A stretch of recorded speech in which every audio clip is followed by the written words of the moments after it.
রাজশাহীতে এবার স্বামীর হাতে গৃহবধূ খুন। খুনের পর পুলিশ ঘটনাস্থল থেকেই গ্রেফতার করেছে গৃহবধূর স্বামীকে। জানা যায় কিছুদিন আগেই তারা মানিকগঞ্জ থেকে পালিয়ে এসে বিয়ে করে রাজশাহী।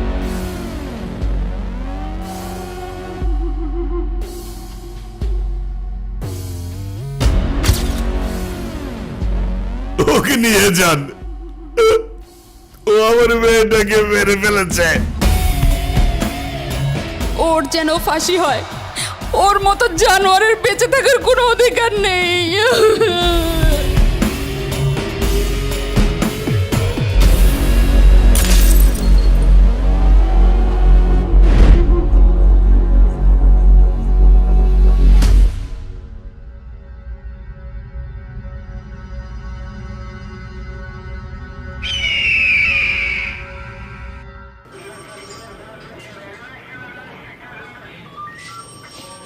এইদিকে আসো,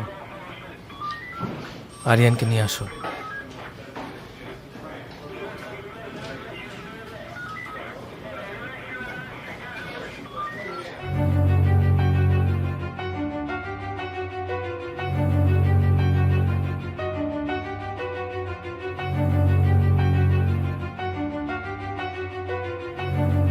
এই নিন, এখানে স্বাক্ষর করেন।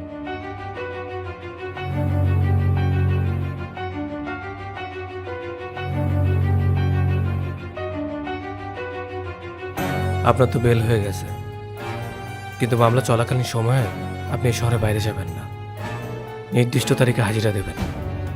আর আমরা চেষ্টা করছি দ্রুত আপনার ওয়াইফের খুনিকে খুঁজে বের করার জন্য। আর নতুন করে জীবনটাকে সুন্দর করে সাজাবেন। শুভকামনা রইল।